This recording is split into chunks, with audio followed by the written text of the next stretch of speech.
Whether you're a seasoned vet of the payments industry or a brand new rookie who just heard the term dual pricing for the first time, you're in the right place. This is the only podcast that shares the strategies and stories behind selling merchant services, all from the perspective of those on the front lines. Welcome to AgentFirst.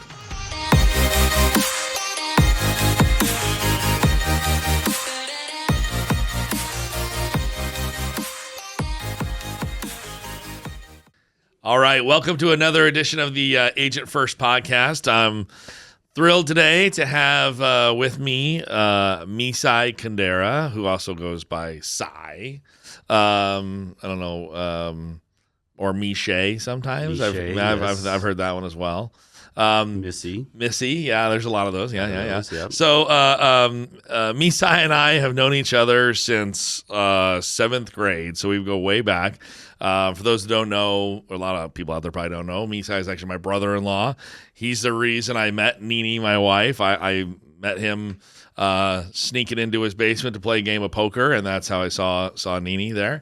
That's how we met clear back in 10th grade, so that's crazy. So we go way back. We definitely go way back. Misay, thanks for being here. Appreciate it, man. Take time. Anytime. And this podcast, the whole point of this is to help inspire other agents. You've had a long, very successful career, continue building a great portfolio in this industry. And we're here to just kind of, there are people out there that are struggling, looking for advice, looking for insight. You've been a mentor and inspiration of many people over the years. So that's what we're kind of going to do here is just help you tell your story and uncover some of that stuff. So let's go back clear to the beginning, right? Not all the way to the beginning, but the beginning you get into this industry, right? We joke around all the time, like if there's something that could be sold, you've sold it. Let's talk about that. You've kind of always had sales in your blood. What are some of the sales jobs you've done? So the first sale I made was to get married. You have to sell the girl you're dating to marry, right? Yeah. And then the first sale, actually probably the first sale I ever made was I knocked on some dude's door and sold him a vacuum cleaner. Yeah. For Kirby, right? Kirby vacuum cleaners. I actually got suckered into selling that. They're like, yeah, come sell for us. All you do is just knock on the door and get us in, and we'll make the sale for you. And that was a lie. Right. But that was the first sale ever made, and sold pretty much everything else after that. Yeah. Did car sales. Yes. You sold paintings to commercial businesses. I worked for Sears Home Improvement. Sears Home Improvement. Right. Drove to towns where there was probably 5 houses in the whole town, and sat in some farmer's living room with him and his wife and tried to convince him to buy $20,000 worth of siding and windows that day, because 99% of the chance if you walked out that door, you're never going to get that sale. Right. Okay. Yeah. So sales has been in your blood for sure. That for is sure. True. Yes. So before you got into credit card processing, you were working in car sales. Correct. I had started in with Heartland doing credit card processing just a little before you joined us. Mm-hmm. Let's talk about why. Why did you do this? What inspired you to do it? What pulled you into it? What was the reason you said, hey, I'm ready to give this a try? So I always say that Justin and I known each other longer than we not known each other. That's true. And so he knew how to sell me to come into the card processing world, because I did very well selling cars for 15 years, always in the top 2 or 3 in the dealership. But you look at, in Iowa at least, you would sell from Monday through Saturday. Thank God you weren't open Sunday, because you would be working Sunday. You were only scheduled 5 days a week, 8 hours a day. But truth be told, you're there 60 hours, 70 hours a week. Because if you look at it, hey, you want to come in and buy a car for me, and we close at 9, and you just sold that deal at 8:45, you want to send them home in that car. Well, you can't leave at 9 o'clock with your car. You got to go through the finance department, everything. Then you walk out the door at 10:30 at night. Yeah. And you got there at 8:30 that morning. Right. And you're doing that 6 days a week. Yeah. You make good money, but you always look at life. Is it about making money, or is it about enjoying the time with your family with the benefit of money? Right. And so you knew that, and you were doing that in your real estate world. And come Sunday, you got a day off, but then your wife wants you to go shopping, and you want to go do this, do that. I'm like, babe, I'm tired and exhausted. I just worked 70 hours a week. I want to watch football. And Yeah. you get in a fight because you don't want to go anywhere. So Right. you got to think of, okay, well, what do you want to do with life? Do you want to make money or do you want to enjoy it with your family? And Yeah. you started hustling me early in your career at Heartland, and Yeah. I was still doing well in the credit card world, or I mean the sales world, and I decided, well, enough is enough. Right. Right. Got to enjoy life and enjoy time with your family. That's awesome, man. That's awesome. Do you remember the beginnings? I mean, with this, obviously, this goes back, 15, 16 years now for us. Do you remember the first feelings of getting into that and kind of the apprehension or the fear or, what those first few months were like? Oh, of course, because the day I walked out of the car world, I got my check because I want to make sure I got my check before Right. I left. It was for $13,000, Yeah. and everybody in the room was like, "Why are you leaving this job? You make good money and top salesman." I'm like, "Listen, this money isn't everything." And then your first check in the credit card processing world, your wife looks at you, "What the hell?" Yeah, it's like $2.37. Yes, and she's like, "Are you sure you made the right choice?" And I'm like, "Babe, just be patient, be patient." And Right. it took a while, and I promised her the first year that I'd get to where I was at in the car sales world, and it took a little longer than that, but we got there eventually, Yeah. and life is good now. But It's awesome, it was you struggled, Yeah. Yeah. because I've always been in the 100% commission world, and Right. my wife understands that some months you're eating ramen, some months you're eating steaks, but that first several months, it was how are we going to pay our A lot of bills? ramen. Yes. Sharing ramen. Yes, Because you yes. afford two of them, That right? is Yeah, at the fact. beginning. Yeah. So what, you mentioned the always being in commission sales, or you were in commission sales for a long time anyways. Mm-hmm. Was there inspiration for that you got into that part of it? Oh, of course.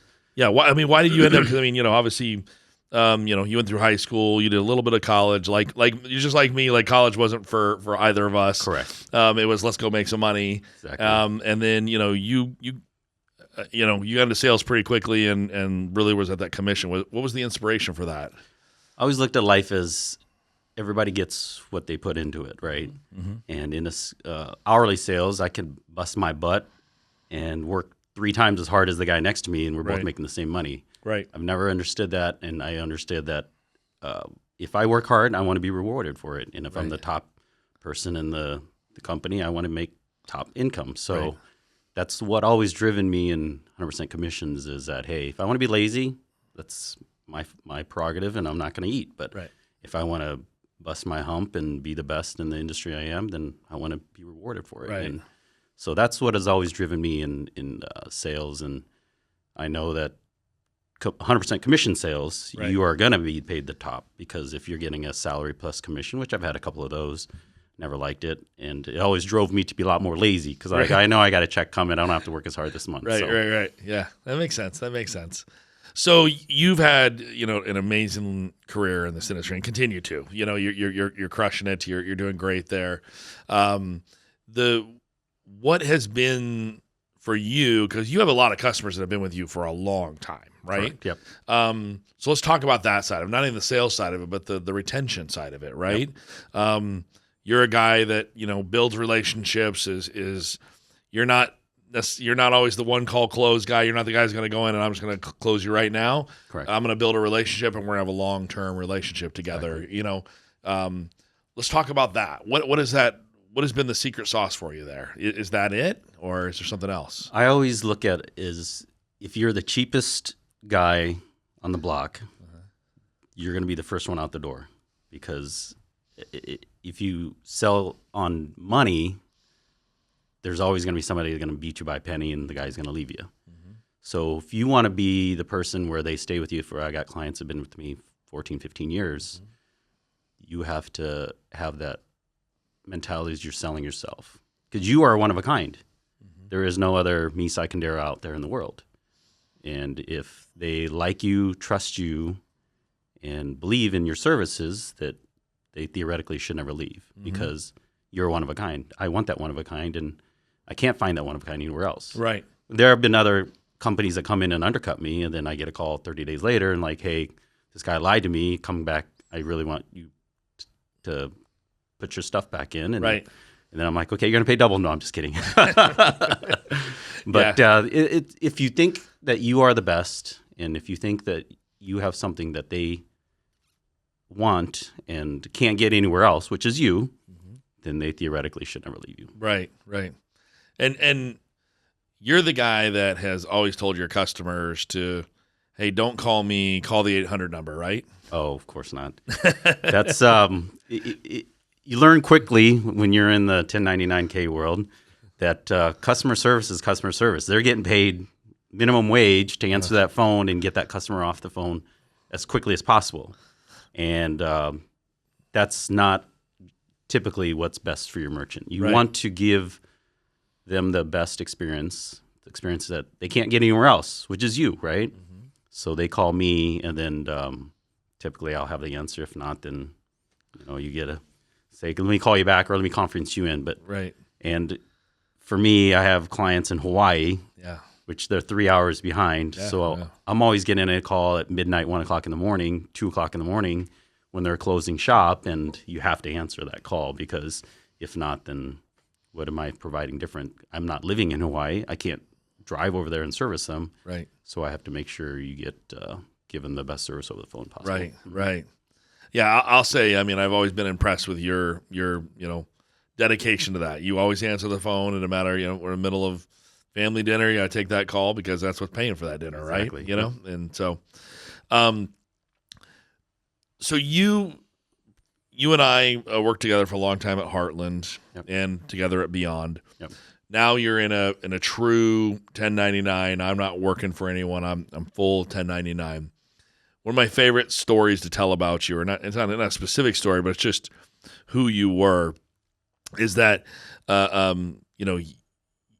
you were always the guy that if I was having to predict your numbers, and our quota had to have 6,000 in margin, I knew you were going to get 6,000 margin no matter what. Even if you were at 0 on the 28th of the month, I knew you were going to get there. You always got there. You were up against that wall. You always performed no matter what. Now that's gone, right? That quota is gone. That ability to perform under pressure, or the need to perform under pressure, is gone, right? How's that transition been for you? Because there are people that are listening to this podcast right now that are like, man, I've got that quota out there. I've got those numbers I have to hit. How's that transition been for you?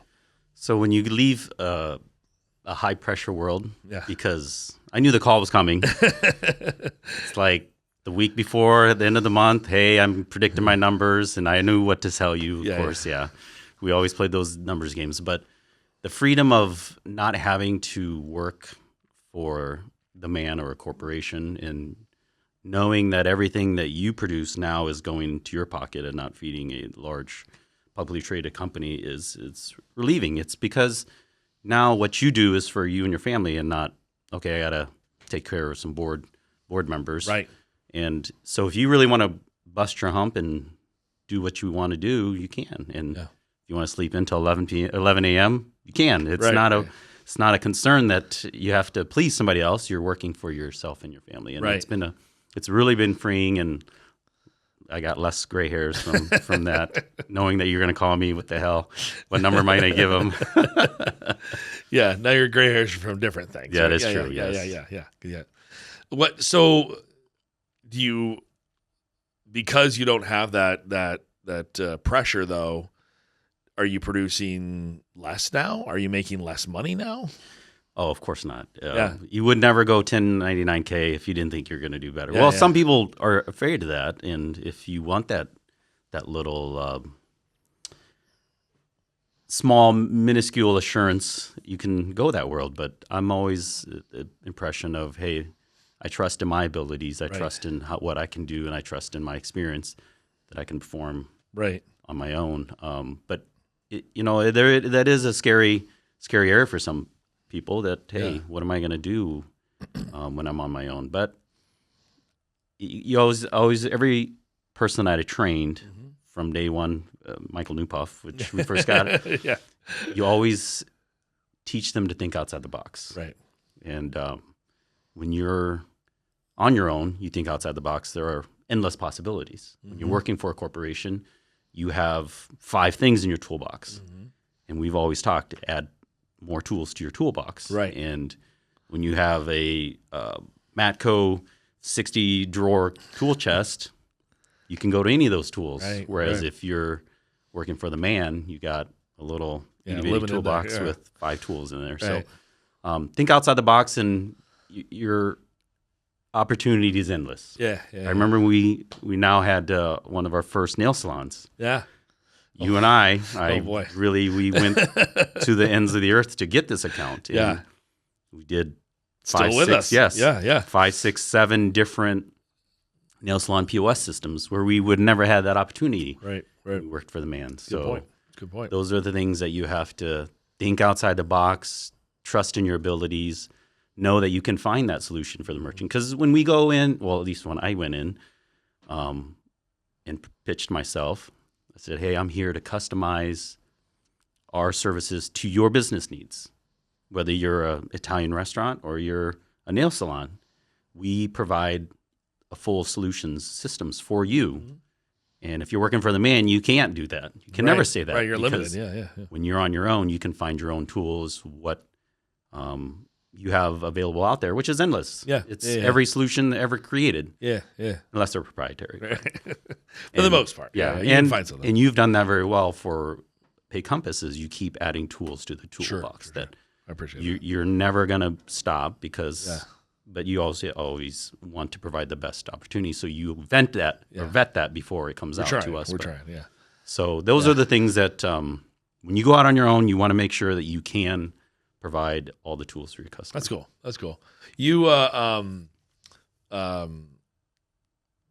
you've always been a leader and mentor type person. You've always gravitated towards those positions, right? Mm-hmm. I mean, whether it's been, in church or at coaching sports. I've never seen a more intense person coaching 6-year-old kids in soccer. That is a fact.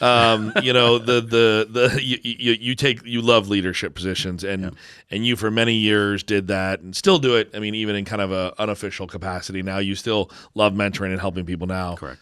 Are there some people that you mentored along the way that you think are like you're really proud of, or stories of that mentorship or leadership that you're like, I remember when this happened or this happened, or things, just some tales from maybe that leadership of coaching somebody, or just somebody maybe you want to talk about that you're like, I'm really proud that I was able to be a part of that person's journey.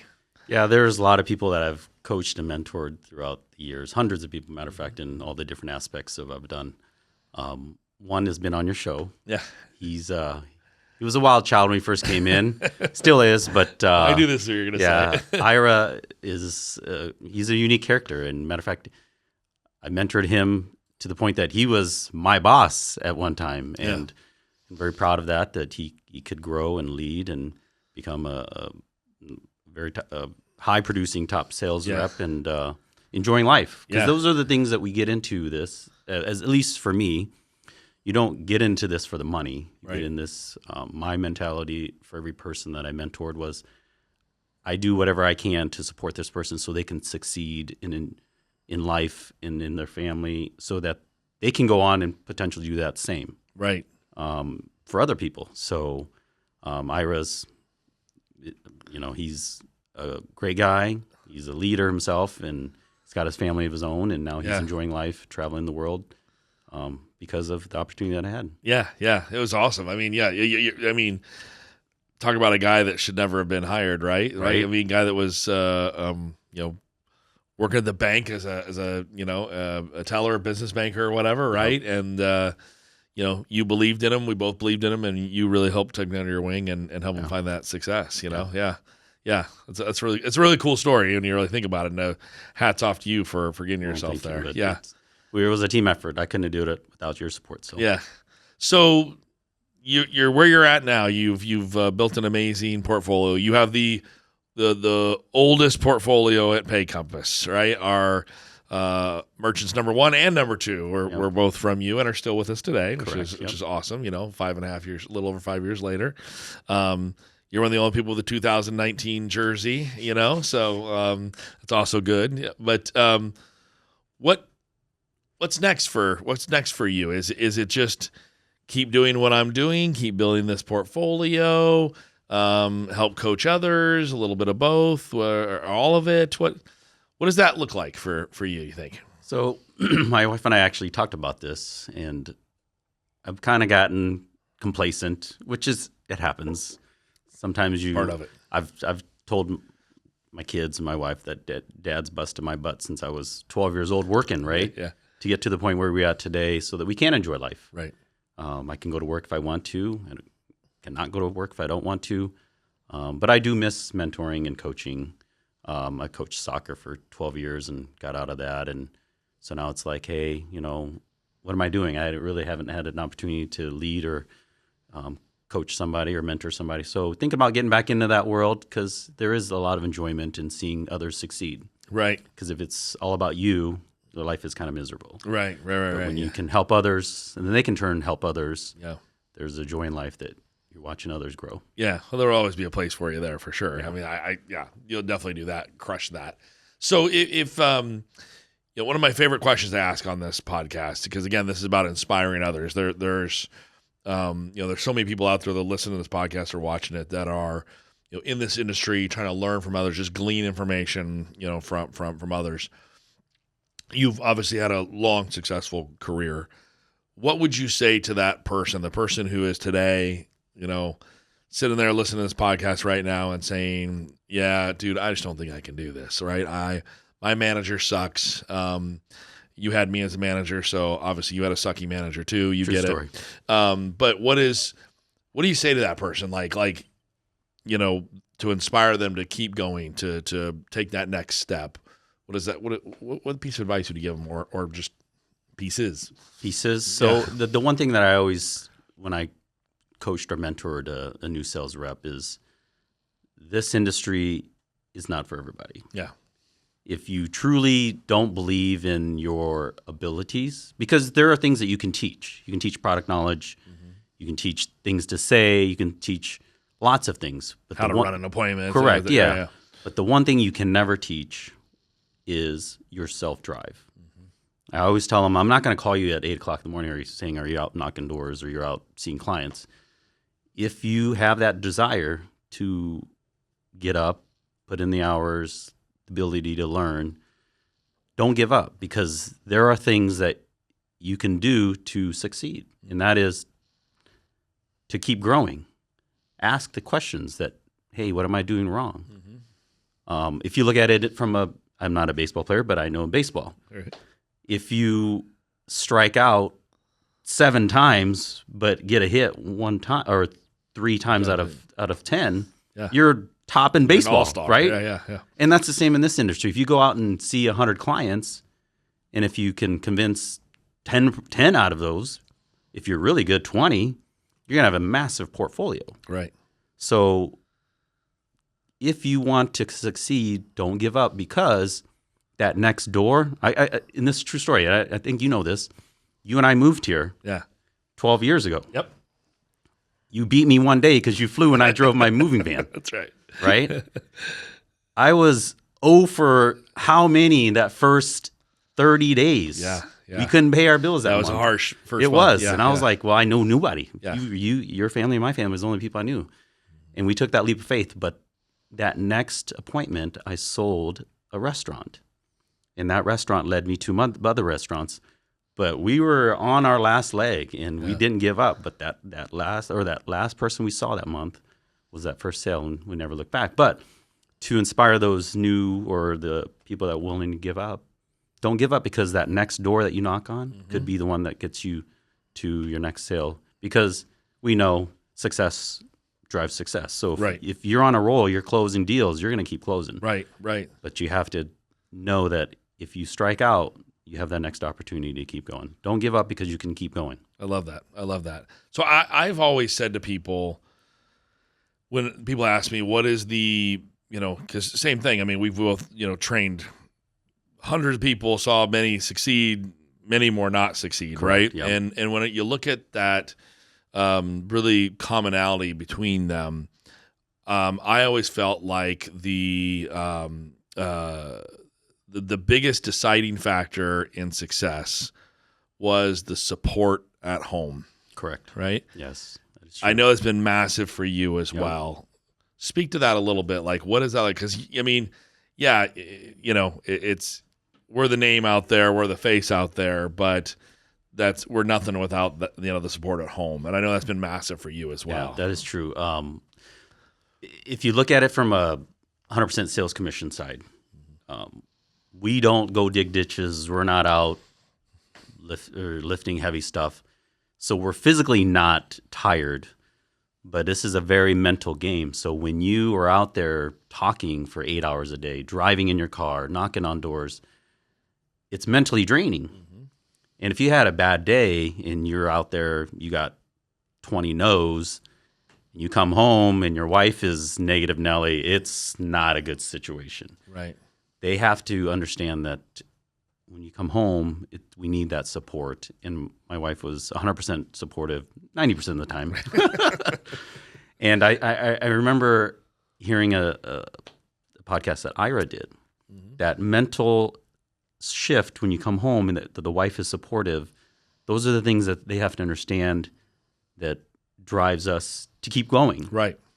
So if she's like, hey, you had a bad day, it's okay, tomorrow you'll get something better, things will be better. That is 100% what we need, is that support. Coming home knowing that we're tired, exhausted mentally, and the wife is there to support us. Right. Because we couldn't do without them. I thought you got a real job. What are you doing? Right? Yeah. Yeah. No, I agree 100%. I think it is a massive impact of it. And if you don't have somebody at home having that support system and your family and your friends that are believing in you, for sure, is huge. Because they don't understand what we're doing out there. They just think we're out there talking to people. Well, that's actually not true. You're out there mentally grinding because this is 100% mental game. Right, absolutely. You're mentally, I remember Ira talking about this, that he literally had to sit outside the business owner for a few minutes, get himself mentally ready to go in to say hi to this person who doesn't want you there, doesn't know you, knows you're trying to sell him something, and wants to kick you out at the first 5 seconds. Yeah, exactly. Remember old Dustin Jeffries, yes. you mentored, he used to make himself throw up before he go in there. Exactly. He was that nervous. Yeah. So, well, Misay, it's been awesome. I appreciate it. I know our listeners, our viewers out there are going to learn a lot from this and glean from your years of experience and success. So really appreciate you. Thanks for joining us for another Agent First podcast. See you next time.